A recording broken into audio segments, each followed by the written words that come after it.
Greetings from the Jazz Cloud. I'm Richie Zellen, and I'm happy to welcome you to the Jazz Guitar channel.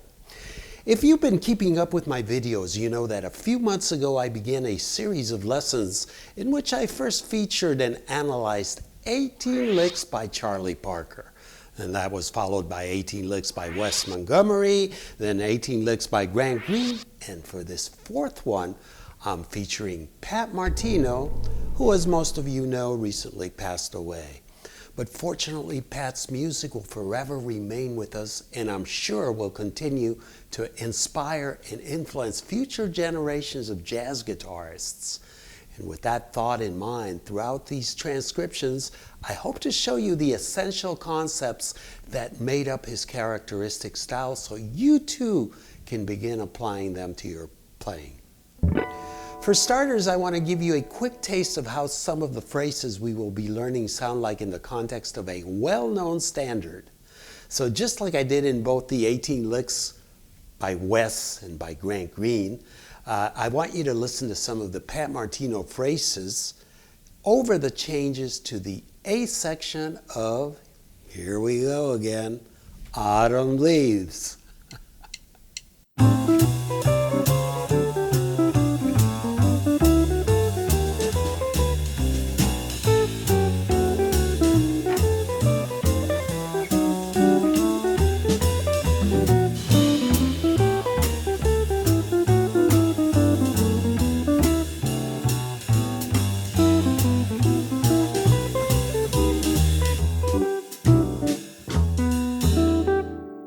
As I've done in the past, I'm going to teach you each phrase in two different keys and fingerings, a perfect fourth apart. And I've transposed each phrase to the keys of C and F for easy comparison. But regardless of the key, the important thing here is for you to learn and understand the intervallic makeup of each phrase, because the fingerings are easily movable on the fretboard to any key. If you've listened a lot to Pat, I don't have to tell you that he played very busy, elaborate lines, and he was fond of playing in double time. So we're going to encounter lots of 16th note bass 2-5-1s.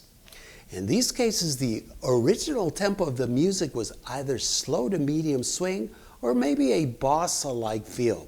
So just keep in mind that they weren't played with a swing eighth note feel, but instead with more of a straight feel. And this also is the case for most of the shorter eighth note licks we will explore, which were played at a high swing tempo. Nonetheless, once you learn any of these licks, you are free to adapt the notes to any feel you desire, and I can assure you that they won't lose their melodic essence. I'm going to start with two licks from one of my all-time favorite Pat Martino albums, Footprints. And they're both off his solo on Alone Together. 1, 2, 3, 4, 1.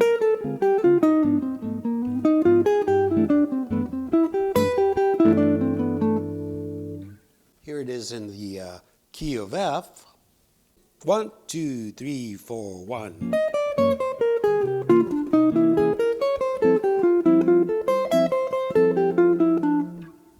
And this starts out with a what appears to be a minor 2-5, but it really resolves to one major chord. So it's using modal interchange from the parallel minor tonality. We have a D minor 7 flat 5. And then for the second half of that first measure, we have a regular dominant chord. Seems to be using the notes of a mixolydian. 5-4, and then it goes into what looks like it could be the Phrygian dominant, because we have a flat 13 and a flat 9 in there. So here we have our first three-note enclosure. So after the 5 over the G7, we have a 4, 2, chromatic,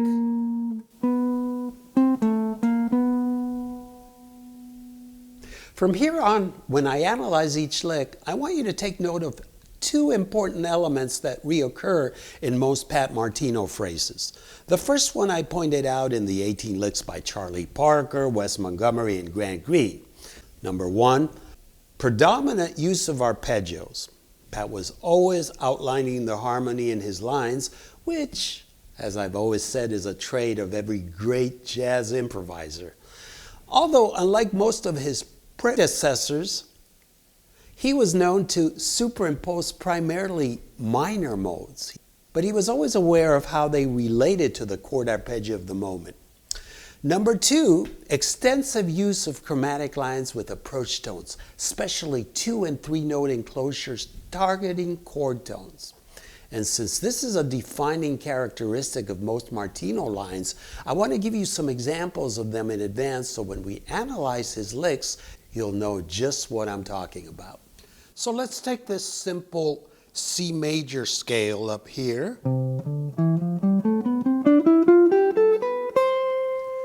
And I'm going to play the third right here. And to enclose that with 2 notes, I'm just going to play the note before it in the scale and the note after it in the scale. And then I'm going to resolve back to the 3. So that's an enclosure, a 2-note enclosure. I can also reverse that and play it 4, 2, 3. Here it is enclosing the 1.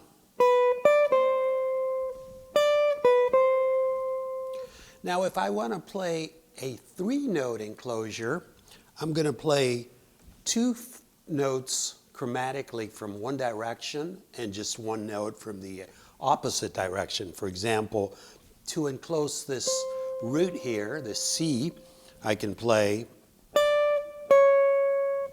and then the note below it. Or I can also reverse that and go,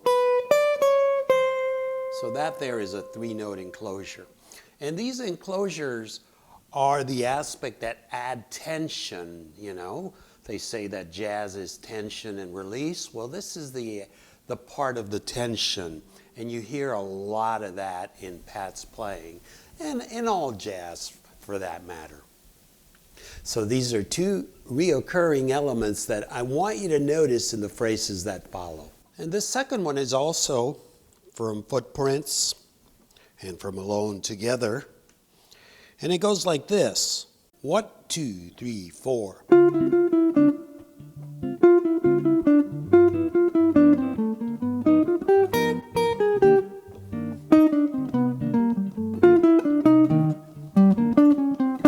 One, two, three, four.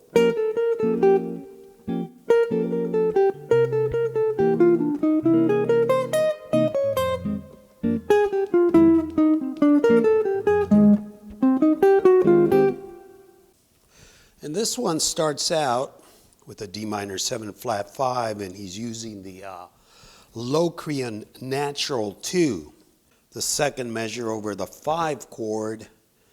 Again, we have a Mixolydian for the first half, flat 7 6, flat 7 6 5 4, and then we have another 3-note enclosure to the 3, just like we did in the previous one. Then it goes up in arpeggio, 3 5 flat 7 1, and it ends with a sharp 9 and a flat 9. And finally, the other highlight in here is the use of another 3-note enclosure towards the end of the third measure here over the C minor 7.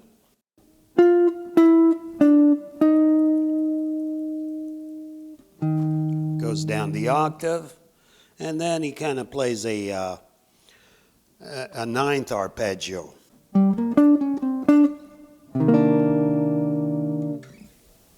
What I've shown you in these first 2 licks or phrases is the same procedure you can use to practice the remaining 16. However, from here on, I am only going to play each phrase in the key of C to save time.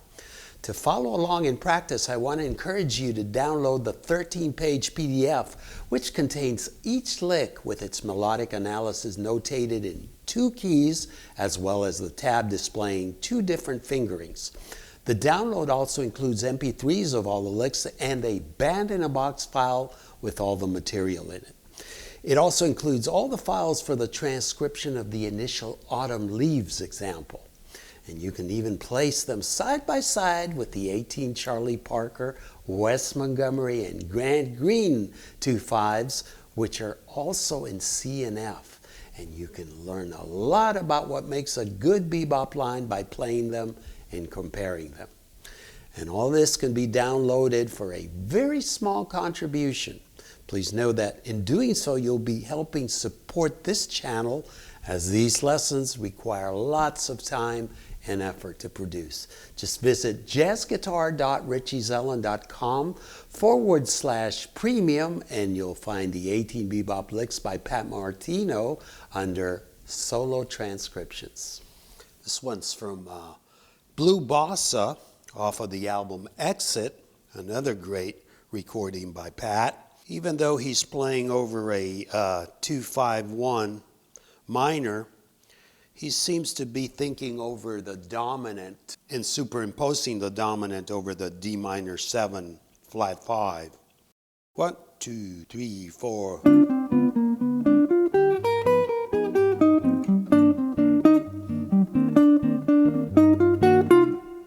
And yep, like I said, Mixolydian over the first measure. He's playing a super Locrian over the second measure. Over the final 2 measures, a natural minor or Dorian. This one's also off of the Blue Bossa track from the album Exit, minor 2-5-1, and it goes like this. 1, 2, 3, 4.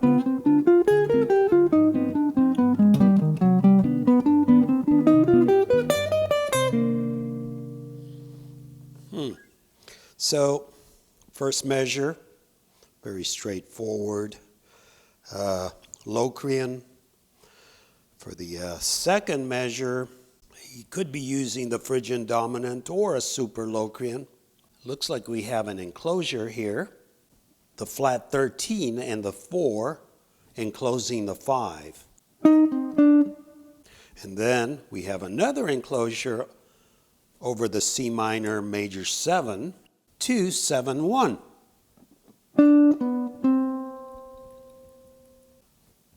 And here is yet another one from Blue Bossa. I've actually got 4 that I've done from Blue Bossa off the Exit album. And this one goes like this. 1, 2, 3, 4.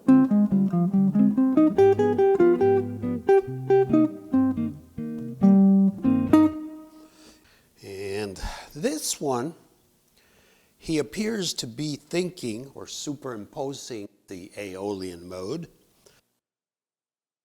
And the final one from Blue Bossa, another minor 2-5-1. 1, 2, 3, 4. 1, 2.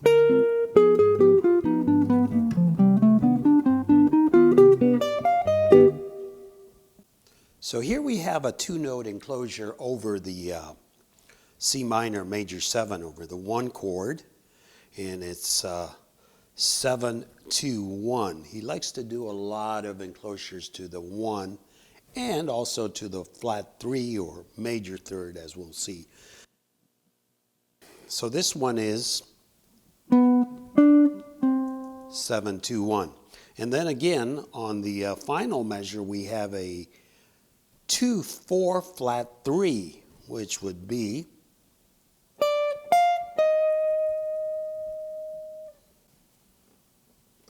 this one's from Once I Loved, another bossa, and it's off one of his earlier albums, El Hombre. And it goes like this. 1, 2, 3, 4.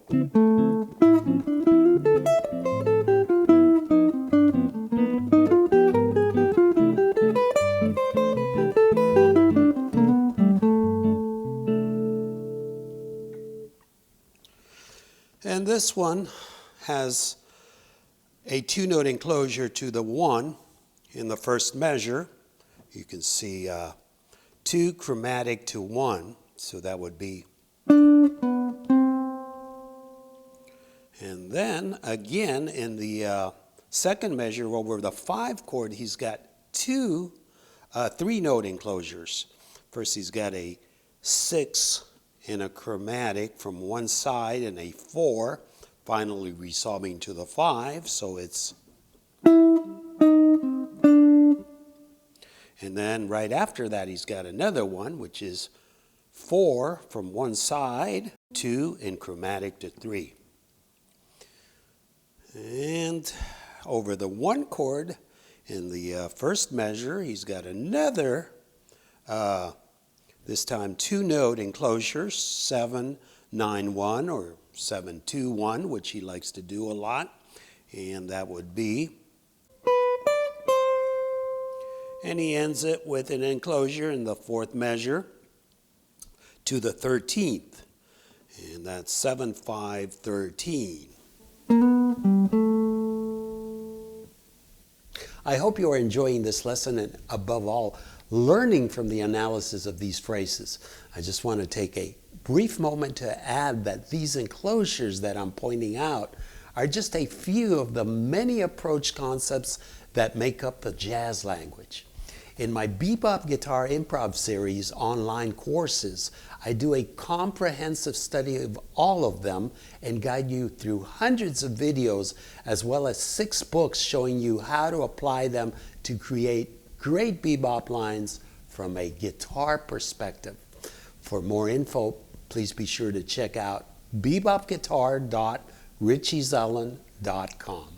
And this one's off of Road Song from the album Footprints, a minor 2-5-1, and it goes like this.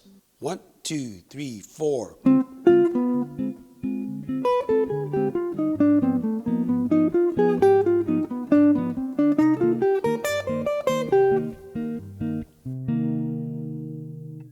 Okay, here he starts out playing over a Locrian natural 6 mode.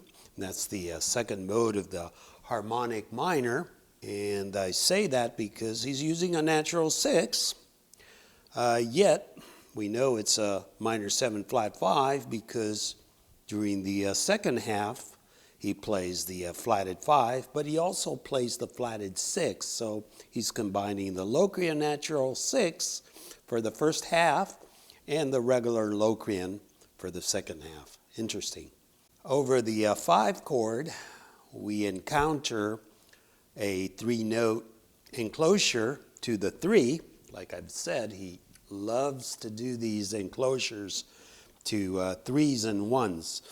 And this is your classic 4 from one side and 2 in chromatic from the opposite side, resolving to the 3, which sounds like this.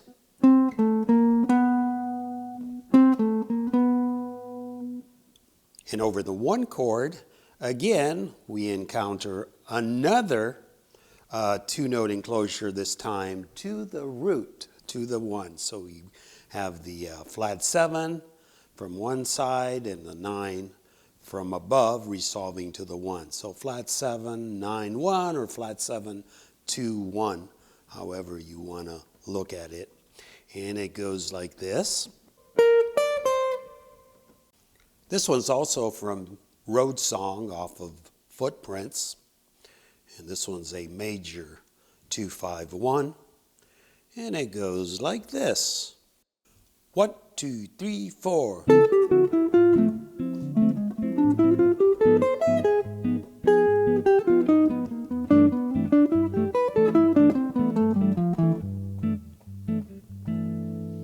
Very tasty. And this one starts off featuring another 3-note enclosure. This time we have 4 chromatic from one side and a 2 from below, resolving to the flatted 3. And it goes like this.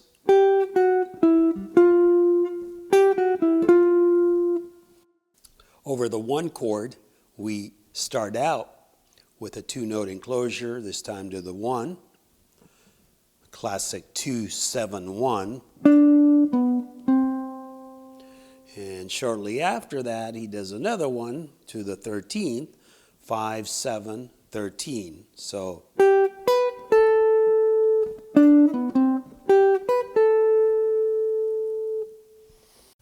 this one's off of Just Friends, one of my favorite Pat Martino solos off the album El Hombre. And this is a real short one, but really tasty lick. And it goes like this. 1, 2, 3, 4.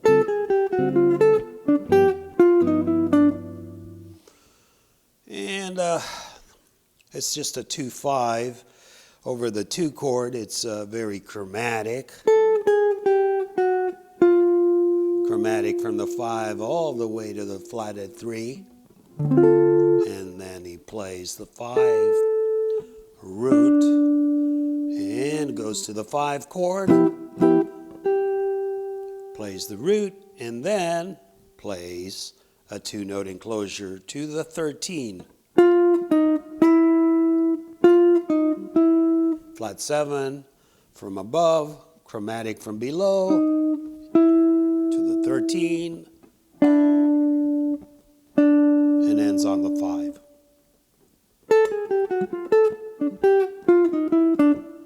Here's another one off of the same track, Just Friends, from El Hombre. This time we have a minor 2-5. 1, 2, 3, 4. Here he starts out with the Locrian natural 6 for the first half of this first measure. Goes to a G7, which could be off of a super Locrian or Phrygian dominant, and ends on the C minor 7, where we don't know if he's thinking over a natural minor or Dorian, but again we have a 2-note enclosure here to the flatted 3. 4, 2, 3. So this one's from Lazy Bird off of the album East, another early Pat Martino recording. 1, 2, 3, 4.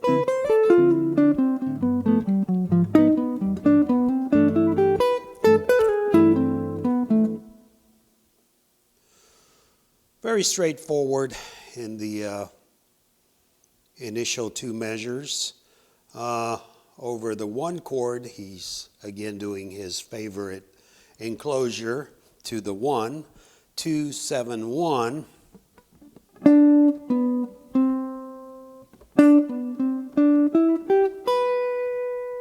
He likes to use that a lot to start a phrase many times. Another thing that he does a lot is he'll play a chord tone, usually a 7, play the upper neighboring tone, and then come back down and play a descending line. Here's another one from Lazy Bird, also off of the album East.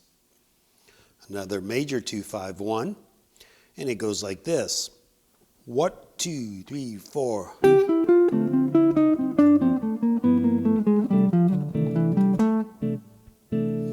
And this one has a 2-note enclosure right off the bat to the flat 3, which is, and then he's got an anticipation enclosure. See the little enclosed rectangle with 2 notes from one direction, the 6, the chromatic, and then the 4, those belong to the G7. So he's going,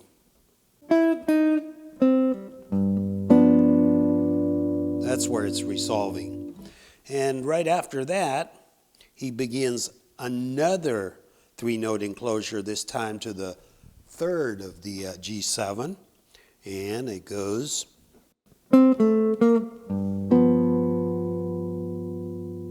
and he plays a final 3-note enclosure over the 1 chord. This one's also to the 3rd, and it's got the 4 from one direction and then the 2 notes from below, the 2, and a chromatic resolving to the 3. And it sounds like this. A final one from Lazy Bird from the album East. Lazy Bird is a great tune to transcribe 2 5s. It's full of 2 5s, both in major and minor. And this one goes like this. 1, 2, 3, 4.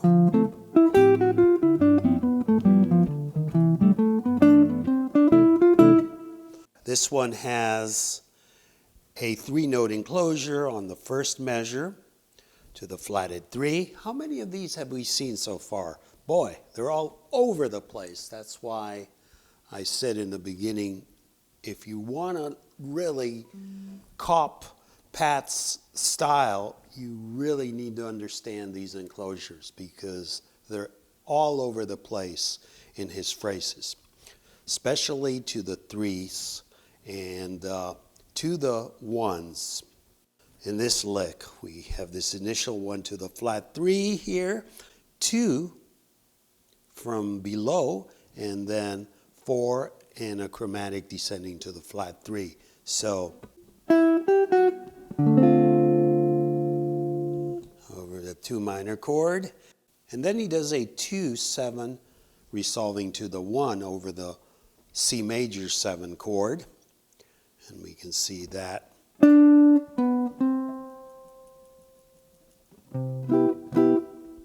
And number 15 here is from Minority, and this is off of another early album by Pat called Strings, and this one's a minor 2-5-1, and it goes like this. 1, 2, 3, 4.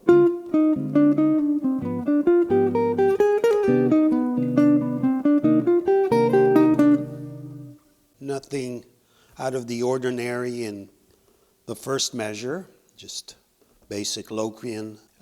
Over the second measure, here we have a 2-note enclosure, and this one is unique because this time he's doing an enclosure to the flatted 9. So he's thinking over the super Locrian here, and sharp 9 from above, 1 from below, resolving to flat 9.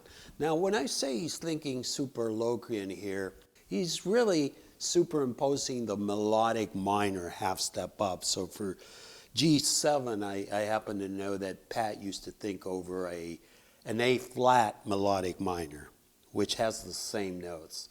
But if you're going to superimpose, I just want you to be very cautious and learn to hear the notes in relationship to the actual altered chord in the background. Know what their relationship is and not just play anything just because you know that all the notes fit. Pat could hear everything he was playing and knew that relationship. So that's very important to know. And that's also the reason why I'm analyzing it as a super Locrian and not as a superimposed melodic minor. Enough said. Okay, the next measure, the C minor major 7, he's got the enclosure to the 1 again, 2 from above, 7 from below, which I don't know how many times we've seen it in all of these licks. This one's also from Minority, off of the same album, Strings. 1, 2, 3, 4.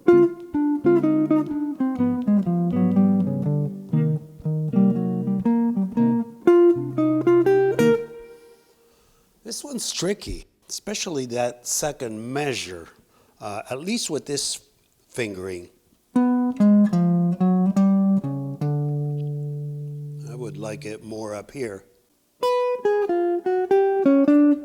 And this one has a 3-note enclosure over the 5 chord, and he's enclosing the 1 with 3 notes this time, playing a flat 9 from above and a flatted 7 from below with a chromatic passing tone, finally resolving.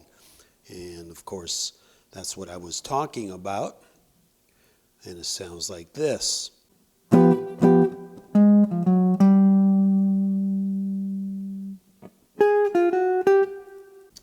The final 2 licks are off of an early album where Pat played as a sideman for Don Patterson. So it's the name of the album is Boppin' and Burning by Don Patterson, and it's off of Donna Lee. And this first one, Major 2-5, goes like this. 1, 2, 3, 4.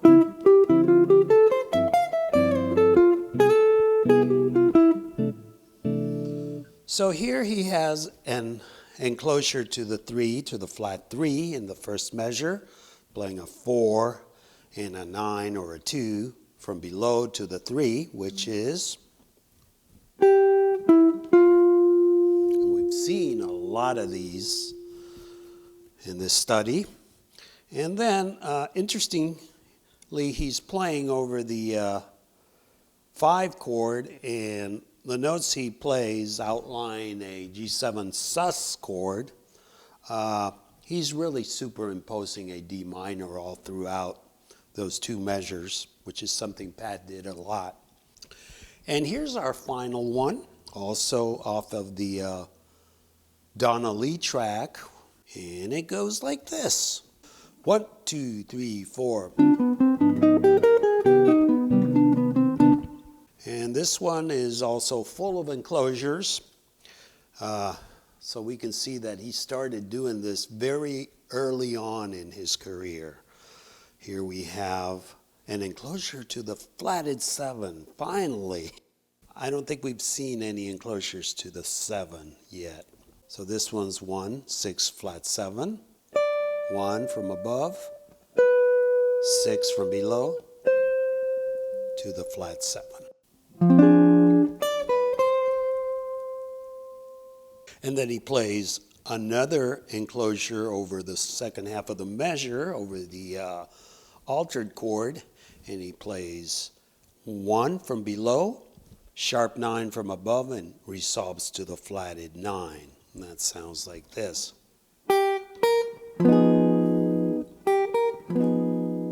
And for the final measure, he does his favorite, 2 or 9 from above, 7 from below, resolving to the 1. So,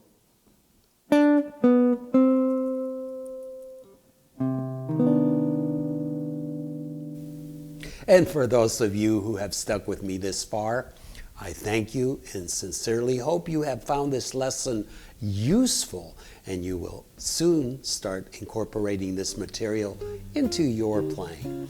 As usual, I appreciate your likes and comments, and if you enjoyed this lesson and haven't subscribed to the Jazz Guitar channel yet, well, you're only a click away. I'm Richie Zullen, and it's time to say hasta la vista, stay safe, and may peace be with you.